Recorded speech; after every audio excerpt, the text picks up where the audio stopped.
Hi, I'm Vivian, but you can call me Viv, in case you didn't know that yet. And this is the very first special that has an intro and a title card and an ordinary ending credits. It shouldn't have those things, because it's only 5 times longer than the usual time length. Let me fix that. Scrap the intro, scrap the title card, scrap the... Ta-da! Not the best, but much better. This special was written by Peter K. Hirsch and storyboarded by Jerry Capel, Bernie Dink, Olivia Mignaron, Dev Ramsaren, and Silver Racha. Directed by Greg Bailey and everyone else who is responsible for creating this special. During DW's birthday party and not noticing that her cake is all wrong yet, DW isn't having a good mood, as her narration says so to us, explaining that this morning the weather should have been all nice and sunny. Ah! Kill it with water! That's better. DW also complains about failing to give hints to her family about wanting Fluff McGuffin, the magic puffin, as no one seems to get her. And there is Emily wearing a prettier dress and a bigger tiara, making DW throw away her own.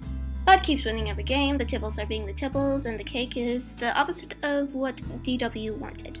DW decides to play hide and seek, hiding in the most secret hiding spot of all time.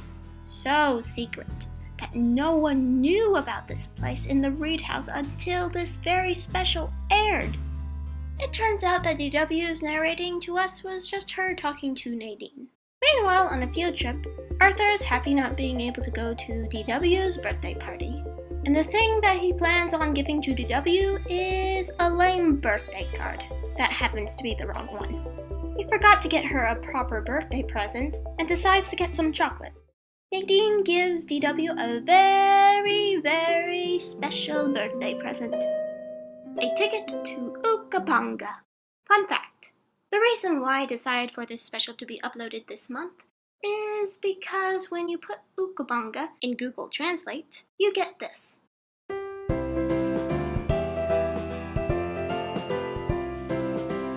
Just kidding.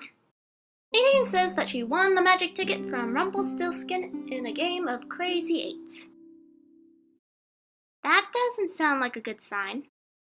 Nadine isn't allowed to come even though she's imaginary and all. Another bad sign. And she warns DW that getting what you want isn't that great. DW doesn't seem to care. Back at the planetarium, Arthur regrets that he forgot to get something for DW. If we go back in time, I'll remind you. That's very helpful, Buster. Very helpful. Then the visual show begins with an important narrator narrating as Arthur gets sleepy. Sleepy in a good way. I hope. DW recites the spell. Hear what you want to hear. See what you want to see. Take me to the land where imagination runs free. I doubt any of that is true. In the middle of nowhere wearing her tiara now somehow, DW has traveled to the edge of society and starts writing a boat customized for her. Back to Arthur's story, Buster wakes him up telling him that he missed something that wasn't supposed to be part of the show.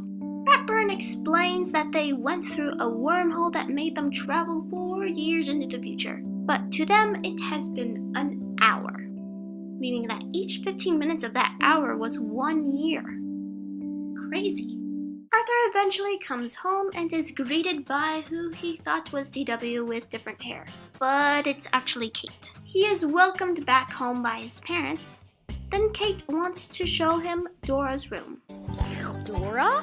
3 years ago, DW decided that she likes the name Dora and doesn't want to be called DW anymore. Kate shows him Dora's room, which used to be Arthur's room.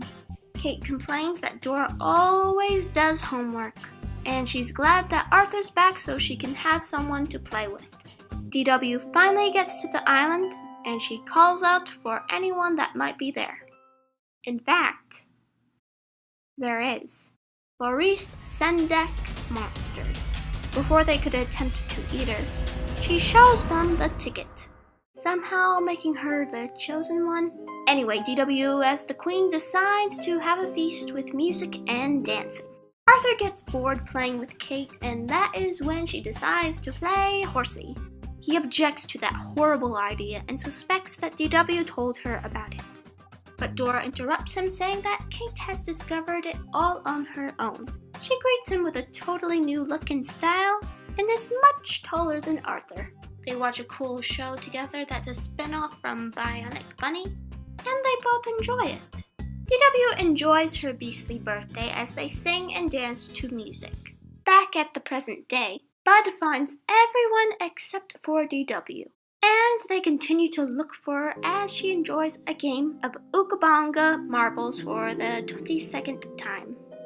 She is done with the game and demands ideas from the monsters. One of them suggests to play Capture the Flag, but they don't have enough players. Or do they? There happens to be another monster living on the island, the Ruthra, who bows down to no one. DW decides that she wants him to be brought back here. Arthur is woken up the next day by Kate and tells her that he will play with her later as he goes downstairs to meet Buster and Dora. And later she takes them to the hover park that's actually an indoor place that they all have fun at. After it's over, Arthur wants to go again. But Dora can't and says that she has a lot of homework, and gives him her hover pass. Madonna and Bud also leave, leaving the place for Arthur and Buster all to themselves. Buster wonders why they never hanged out with DW before. Arthur tells him that it was because she was so DW-ish. But Buster doesn't know what she's like that much, Buster remembering Arthur always avoiding her. DW meets Ruthra and tells him who she is, and shows him her ticket as evidence. Ruthra hasn't seen one in a while, but he doesn't care that she's the queen. DW tells him to bow down to her. He refuses. DW tries to convince him, but he still refuses. Plan B is an act and they capture him. When Arthur walks home, he sees that Dora is at Pasita's house hanging out together. Arthur confronts her about it, and then obviously lies to him. She goes up to do her homework as Arthur watches some TV. Dora calls for him and he thinks that she needs help, but she just wants him to turn down the volume. Outside of Dora's room, Kate complains to him about Dora and tries to convince him to hang out with her. He doesn't want to, and Kate starts seeing Arthur as Dora. DW has Rutha all chained up, and whatever she does, he is not willing to obey her. The monsters want to throw him into the volcano, but DW doesn't want that, because he's interesting. DW goes back to Rutha, and she doesn't care about him obeying her, and she is tired of getting her way all the time. Rutha knows how she feels, and he tells her his backstory.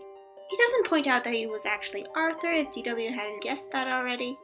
Personally, I don't think she knows. This special is very confusing. DW wonders why he has never left, and it's because the island won't let you. DW wants nothing to do with that and comes up with a plan for them to escape. Arthur apologized to Dora for not being the best older brother in the past. Dora is alright with it and says that she would act the exact same way. But she already does. Whenever later, Arthur does homework as Kate wants him to play with her, but she knows that he won't. Arthur notices that Kate has Fluff McGuffin, in which he knows that DW wanted, and he admits that he misses DW. With that being said, he decides to hang out with Kate. DW and Rutha both get ready to leave, but then all the monsters realize what's going on and run off to stop them, howling in the gibberish word Aru, calling upon the island to break the boat. Ruthra prevents this as he sacrifices himself to let DW be free.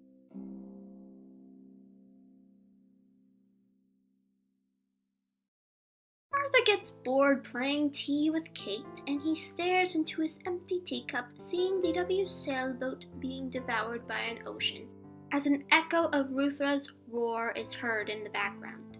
Then Arthur wakes up, and he finds out that he's back in the present. Buffy tells him about the party that she's having, but he declines knowing what he has to do. He avoids getting chocolate and gets something that DW would really want. DW finally wakes up as Nadine drops by. Nadine asks DW how it was, and DW doesn't tell her the full story. For some reason. So far, no one has found her yet, and she won't quit until someone finds her. The party guests decide to wait around until DW turns up. When Arthur comes home and finds out what has been going on, he decides to go look for her and finds where she is, and he brings a lantern. DW is happy to see him, and Arthur mentions that he hasn't been down here in ages. Arthur gives her the present along with a card. He tells DW that he likes her and not because she is his sister. And DW says the same back. They both decide to stay under the stairs a little bit longer. As siblings, they argue for a bit as the party guests try to figure out where their voices are coming from. There is a fantasy or a dream of Arthur and DW back on the island singing and dancing, together as brother and sister. The end. I like this special very much. The problem that I expressed earlier on is that it acts as if it's an ordinary episode. None of the other previous specials did what this one did, including the other one after this one. I did like the two stories that are intertwined together and creating so many questions leading to theories. And that's another problem. There are questions left unanswered. And it's left up to us as an audience to wonder what the heck just happened or figure out the answers out ourselves. Anyway, this special has a lot of smart moments, like the MacGuffin that DW wanted, since Fluff MacGuffin is a MacGuffin. Let me explain. A MacGuffin is an object or a device in a movie or a book that serves merely as a trigger for the plot. As Fluff MacGuffin served its purpose in this episode, as no one seems to get DW the toy, except for Arthur, who makes her feel loved again. Anyway, in my opinion, I would have wrote this special a little more differently.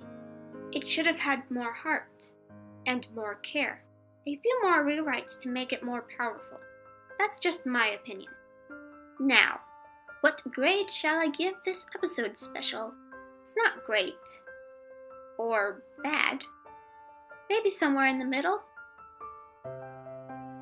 Not that middle. But I think I'll give this special a B-. Goodbye. And don't forget to do the Beastie Boogaloo.